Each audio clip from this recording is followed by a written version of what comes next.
What's going on, guys? Brandon here, coming at another video today. Went off with the HBR Insanity. Went 53 and 8.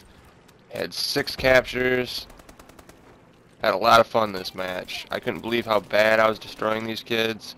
We ended up winning the match, but that's not what we're here for today. There has been a lot of stuff rolled out and information put out about what's coming to Advanced Warfare and what has already come to Advanced Warfare, for Xbox anyways.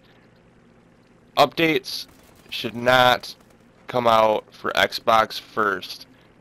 The updates should come out all at the same time. I really don't understand. The DLC, I get it.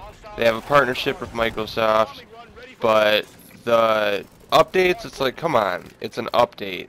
We should all get it at the same time. So hopefully in the next couple of days we'll get this on PS4, because when I found out about this, I was so stoked. Now, we knew that we were going to be able to earn elite weapons because it's been teased for the last month or so. We just didn't know how.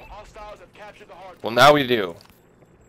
They added 15 prestiges, and every time that you prestige, you're going to unlock a new elite weapon. This is genius.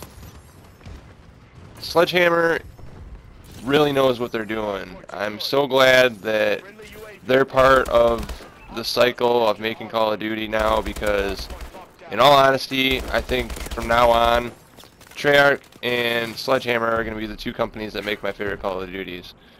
I don't think anything will ever surpass Treyarch, because they've just always been my favorite ever since the beginning. They've always put out my favorite games, but Sledgehammer is going to be right there with it. Like I've said in a previous video, right now, in all honesty, my two favorite Call of Duties are Black Ops 2 and Advanced Warfare.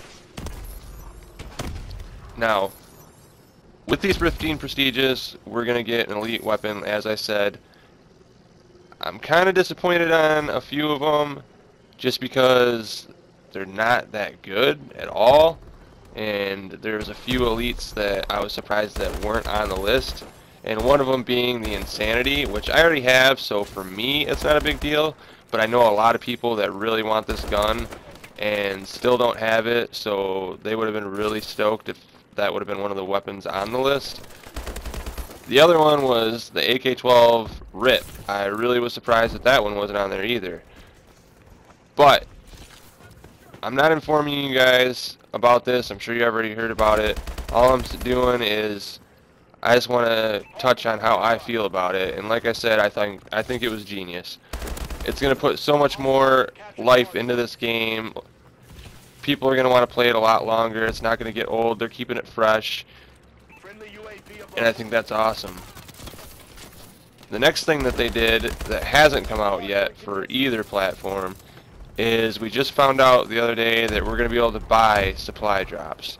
Now, I talked about this in a previous video, that I thought it would be a good idea, but they'd have to do it a certain way, and sure enough, I was right. They are going to do it the way that I thought they should have.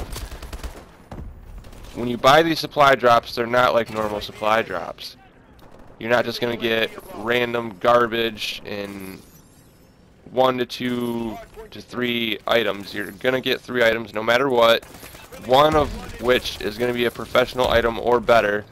You're going to get a weapon for sure, at least one weapon in every supply drop that you buy, and you can buy them in bundles. You can either buy them 1 at a time, 3 at a time, 5 at a time, or 10 at a time. And if you buy 10 at a time, you're going to get 3 additional supply drops. So you'll get 13 altogether if you buy 10. I think this is great. Like, a lot of people, I guess this has been really controversial on whether or not they should have done this, but I think it's great. They did it the way I thought they should do it, to where you're not just gonna be wasting your money and getting garbage. Like, obviously you're not necessarily gonna get everything that you want, but you have a really good chance with the way that they're doing these things, because you can't get rapid supply, you can't get orbital drops. You still have a chance of getting double XP, but now that they added these 15 prestiges, that's not necessarily a bad thing. The other thing is they're not gonna take up armory slots.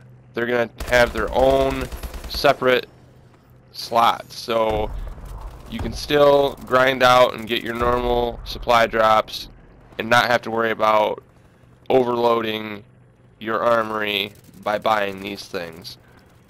In the beginning, they're gonna make it to where you can only buy so many at a time, and then after the first couple of weeks of it being out, then they'll make it to where you can buy as many as you want. Apparently the prices are, if you want to buy if you want to buy one supply drop, it'll be $2. If you want to buy 3 supply drops, it'll be $6. If you want to buy 5, it'll be $10, and if you want to buy 10, it'll be $20. Not a bad deal at all. I think once they roll this out, I'm going to buy the $20 one and see how it goes. If I get some really good stuff, then that will probably make me want to buy more, but we're just going to have to see. You know, it's not like anybody's forcing you to buy these things. That's why I don't understand why it's so controversial. Is you can still just earn normal supply drops if you want. Nobody is putting a gun to your head and saying you have to buy these supply drops. So I don't get what the big deal is. You know, they have this kind of stuff in FIFA and Destiny, I believe, and a bunch of other games where you can buy stuff like this. So why not have it in Call of Duty? But that's really all I have for today, guys. Hopefully you enjoyed the video. Leave a like if you did. Subscribe if you're new. And as always, guys, I'll see you in the next one. Peace.